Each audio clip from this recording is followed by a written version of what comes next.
it's starting to get some more. And then I have to get a bubbles. Hey everyone, it's Mark Ferguson with Invest for More, and you are looking at my garage and you just saw my daughter Irely washing the Lambo over the weekend. And today I'm going to answer a question a lot of people have asked me, and that is, how was I able to afford these cars, get these cars? And I'm going to go in depth on it with mindset, my history, my career, all kinds of information. So I did not inherit these cars. I do not have a trust fund. My parents were not into cars. My sister was, but my parents were not. And pretty much real estate was able to provide all of these for me, and having the right attitude as well. So I'm going to talk about a lot of that. And I do have more cars than this as well in my office garage. So love the likes, love the comments, love the shares. Keep those coming. And Blue Steel Real Estate is my office. That's why that plate says that. And yeah, that's a 1994 Toyota Supra, twin turbo, 6-speed. Bought that a few years ago. And when I buy these cars too, I don't just go buy them for whatever they are. I try and get good deals, just like real estate. I paid $57,000 for this car a little bit before COVID, and that car is probably worth over $100,000 now. It does have higher miles, 118,000 miles, but the market on those cars has just been insane. And I've tried to buy a lot of my cars that way, where I'm getting a good deal. The Aston Martin, the Countach, the Diablo, I all think I got good deals on. My Lotus Esprit, some other cars. And that's part of buying these cars too, is that it's not just wasting and spending a ton of money on them, but they can be good investments that go up in value as well. Now, I don't plan on selling any of them, so it's hard to realize those investments, but it does make you feel better. And it looks better on your bank statements when you have a lot of equity in the cars. This is a 1981 Aston Martin V8 Volante. Volante means it's a convertible. This actual car was in the television show Dynasty. You might have seen that gold plate in the center console there. It says it was in Dynasty. It was owned right there by the designer Bijan. He was friends with Aaron Spelling. He let him use the car for that show, and I've got a few pictures of the car in that show. So that was kind of cool. I paid $125,000 for this car in 2018 or 19, I think. This car is probably $180,000 to $200,000 car now. They only made 50 of those in the world in 1981. So that's one reason why I thought that car would be a good investment, not only because I've always loved them, and there's a car book I had when I was a kid that kind of influenced me on these cars, but not only is it cool, but it's super rare. And of course, here's the Countach. I paid $500,000 for this car last year, which seems like a crazy price, but at auctions, at other sales, these cars are selling for $600,000 to $700,000 when I paid $500,000 for it. And I found a dealer who had actually posted it on Instagram a few times, and he was thinking about sending it to the Bring a Trailer auction site. We made a deal before that, and I was able to get a good deal on this car. Again, the Diablo as well, I was able to get a good deal on it. I think I bought it in 2014 for $126,000, and it's a 99 Alpine Edition, where most of those cars, the late model Diablos, were $150,000 to $170,000 at the time.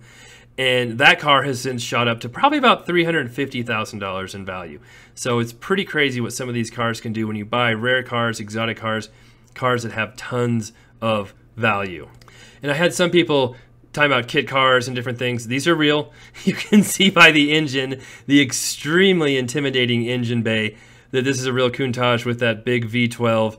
It holds something like 19 quarts of oil, so it does take a long time to warm up. You have to plan your day in advance when you'd want to drive this car, but it is absolutely amazing to drive, amazing to see in person. Even though the Diablo is more comfortable, faster, easier to drive, easier to see out of, there's just something unexplainable about the Countach that just makes it one of the coolest cars in the world and most enjoyable cars to own. And yes, the Countach does have a trunk too. Unlike the Diablo, you do have some space back there. Of course, I try to have a fire extinguisher in every car, just in case, especially with older cars. The tires are ridiculously wide with 345 45s, I believe. The Diablos are 335 45s. Huge tires. And the Diablo is just an amazing car as well.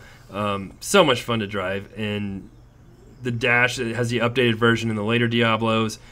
This is just kind of my favorite year for Diablo, the 1999, where it had the upgraded dash.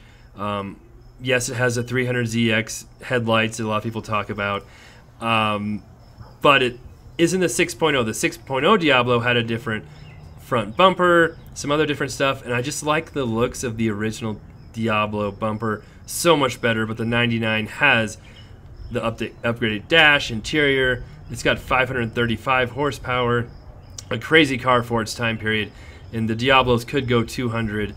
One of the first real production cars to do that. Yes, the Ferrari F40 could do it, but it was more of a straight race car with, you know, no interior, no radio. It was a real different car than the Diablo, which was actually meant to drive and enjoy, not just to be a race car.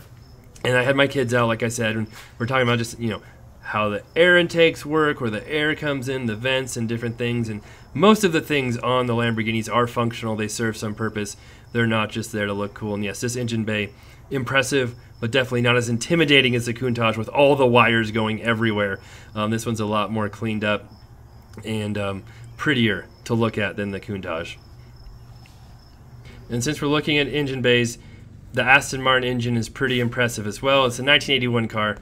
Definitely not the fastest car in the world because of emissions, and 1981 was a very bad year for cars, but it still has a big V8, sounds amazing. And funny, this car is from Britain, right? And so the hood release is still on the passenger side, and it is not on the driver's side just because they only made 50 that year. Like, why re-engineer that whole part of it? We'll just move the steering wheel over and leave the hood latch over there. And then, yeah, you can see that engine and what it looks like, a pretty impressive beast as well. And they did have a Vantage version, which had much more horsepower, was much faster, but that did not come with the convertibles until a few years after mine was made.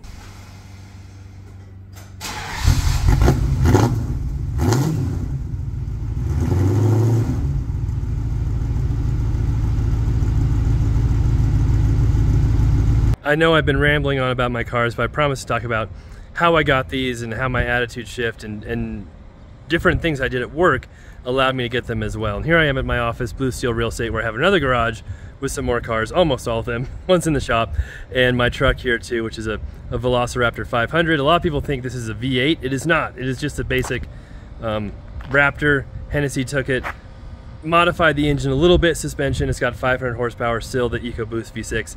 Still a cool truck, but a lot of people think it's like the V8 supercharged truck. It's not. But I'm not a truck person, I'm a car person, so that's okay. But as we walk through my garage, I mentioned the car book I had. My sister gave me that book when I was 5 or 6 for a birthday present. And I remember going to a bookstore and she bought it, and I was so mad at her because she bought it and I wanted it and I couldn't get it. And she ended up giving it to me for my birthday. She was a little bit older than me. I won't say exactly because I don't know if she wants me to say that. But I was so happy. And that book had an Esprit in it, a Mustang in it, a 928 in it. Not the Audi because they weren't made yet. The Countach, not the Diablo yet because they weren't made yet. The Aston Martin, and not the Supra. But a lot of that book shaped my love of cars. I've always loved cars since I was a kid.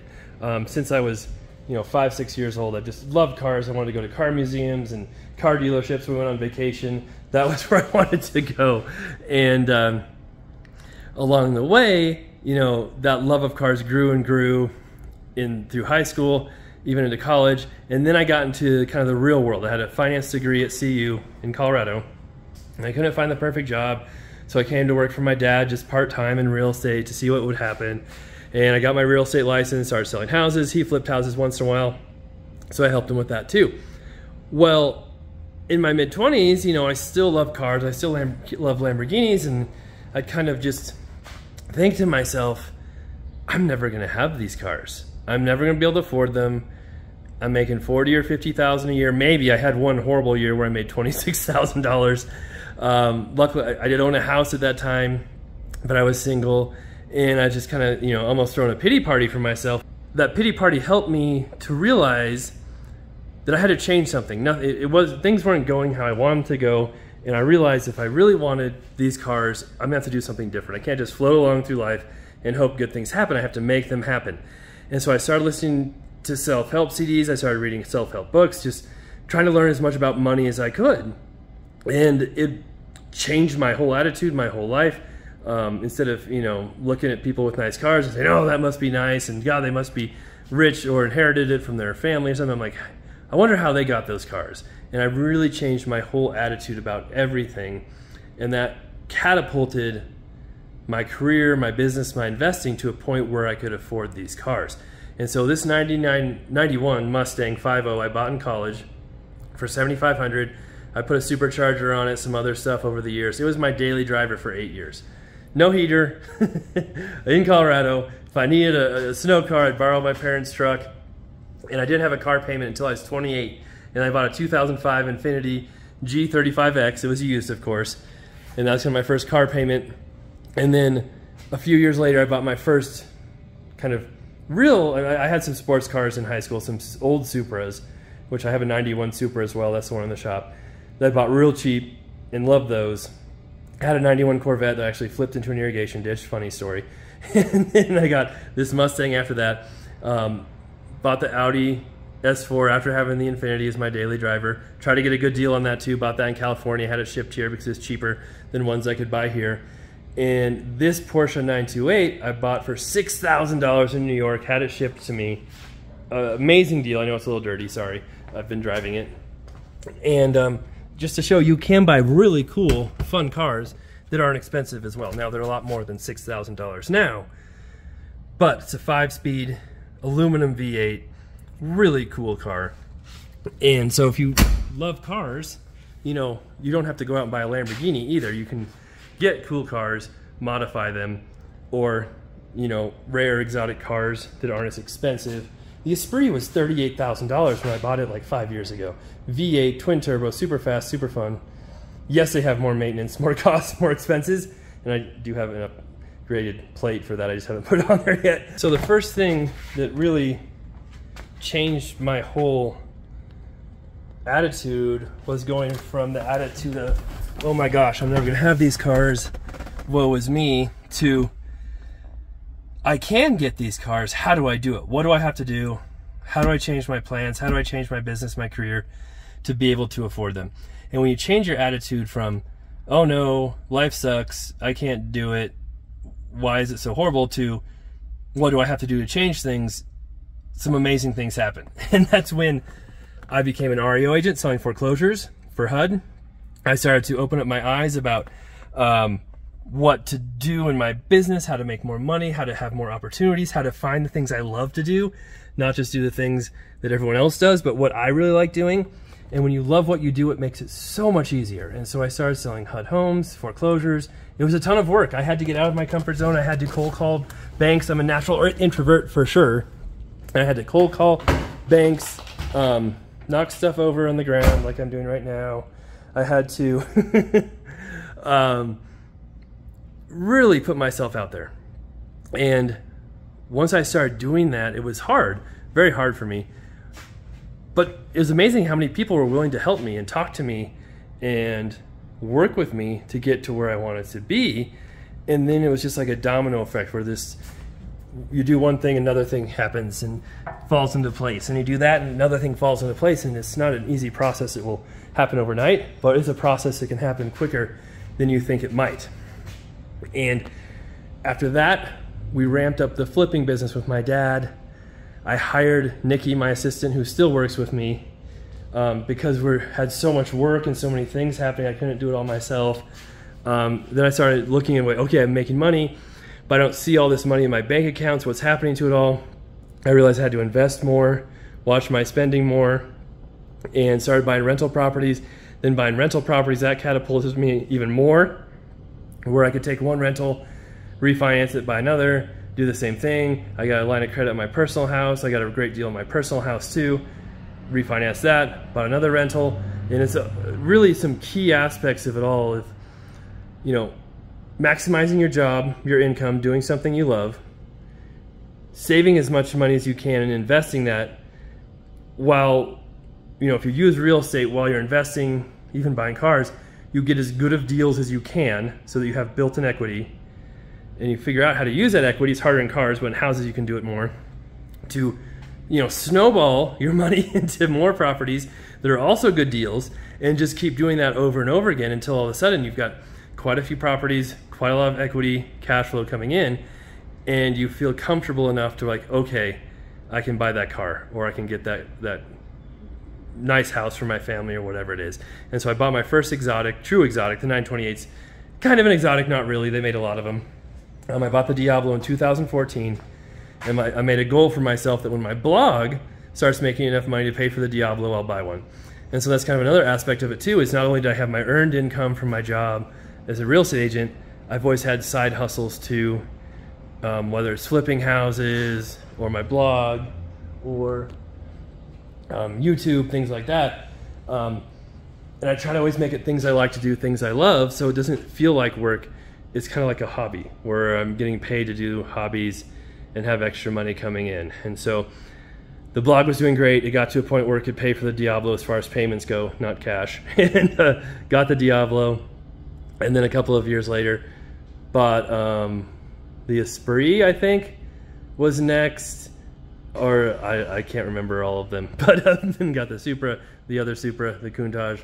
And it's just been amazing. It's kind of just crazy to think how it all happened, and to think this was what, maybe 15 years ago, 16 years ago, where I was single in my house. I have a wife and 3 kids now too. Thinking, wow, life isn't being fair. I'm not making enough money. I'm never going to reach my dreams because other people aren't helping me out enough. Whereas once you realize, okay, it's not about other people helping me out. It's about figuring out how to do these things myself to make my own business, my own career. And then how many people can I help out along the way too? Because, I was able to fix up houses for people, help, employ people, give them jobs, teach them about real estate, and help them. And that was really a huge mindset shift. And yes, I know some of my cars are dirty. I'm sorry, I do drive them. I don't have time to wash them all the time, especially over here in the office where there's really no water. But it's been pretty cool and pretty fun to see how it wasn't just about making money or business, but how your own mind shift changes can create that and start that kind of roadmap to success. So I know it's really hard to just tell people, just do this and this and this and you'll be successful, or do that and you'll be able to buy a Lamborghini. It's really about finding your own personal journey and figuring out what you love to do, what you have fun doing, what you're good at too, and then taking all of that together and figuring out how to make money with that, then figuring out the best way to invest that money, figuring out how to get great deals on things, and then just kind of pushing it all together to create your own little business or entrepreneurship, whatever you want to call it, to where you're at a point where you can really do the things you want to do and have fun with the things you want to do. And so it doesn't have to be cars. You don't have to love cars. Maybe it's vacations, maybe it's houses or Airbnbs in crazy places, or going to other countries to build schools. Who knows what it is? It can be anything you want it to be. But it is possible, I believe, for almost anyone to do those things, especially if you live in the United States, where we're some of the luckiest people in the world, and we have the freedom to do those things. There's so much opportunity now with the internet and Amazon, where you can start your own store, and you can write your own book on Amazon, which I've done too. It's just so much easier to do stuff now than it ever has been in the history of the world. Yet at the same time, I feel like a lot more people are just complaining about everything a lot more too. So take charge of your life, do what you want to do. Don't let the outside negativity overcome all the positive things that we can do. I also want to mention too, and maybe I should have mentioned this first, these cars have not only, cost me money and been expensive to maintain and own, but they've been huge motivators for me too. So I have absolutely zero doubt that if I did not have these dreams or these goals of buying expensive cars, I have no doubt I would not be as successful as I am today. Those cars help drive me, help motivate me, help keeping me work hard, help get me to think of different ways to do different things, 100%. So these cars not only, cost a lot of money, but they helped me become more successful and build a better business. And they also are great marketing tools as well. I'm making this video about them right now, and I've used them in all kinds of different marketing before, from my blog and social media and YouTube and whatever. And some people hate them, right? Some people think it's stupid and just completely ridiculous I have these. Other people love them, and I just try to be true to myself and tell it how it is and how I feel. And if you love it, great. If you hate it, I'm sorry. But they've just been really beneficial to me, not only from a marketing standpoint, but from a motivation standpoint as well. So it's not like they're all expenses. They've also created a lot of positives and fun with my family, going to car shows, cars and coffees, teaching my kids about them. All that stuff as well has been fantastic for me. As you can see, Irely loves them. Mike Brecken loves them. Kaya, not so much, but that's okay. Like I said, we all have different likes and different wants, and we don't all have to like the same thing, and that's going to be just fine. All right, that's what I've got so far for this video. Hope you guys enjoyed it. I know it's a little different than what I normally do with real estate and flipping houses and rentals and different things. I also have plenty of those videos coming up, so if you want to learn how to actually do those things, I am doing my 101 rental property tips right now on YouTube with 101 shorts on tips, so that's a pretty cool feature. I've got tons of longer videos too on the education of how to do this and what to do it as well. I also have courses and different resources on my website, investformore.com. I've got a money mastery course that goes through money, saving, earning, income, all the things I talked about as well, and the things I learned over the years as well, if you want to take it a step further and get even more help. All right, thanks for watching. Love the likes, love the comments, love the shares. Keep those coming. Love seeing new subscribers. And we'll be back with more real estate videos and a few car videos too. Can you see me? How fast do you want to go? Like really fast because the dinosaur's coming. What's your favorite car? This car. What about the Countach? Which was your favorite? This one. Okay. Both. What kind of car are you going to have when you grow up? All the cars.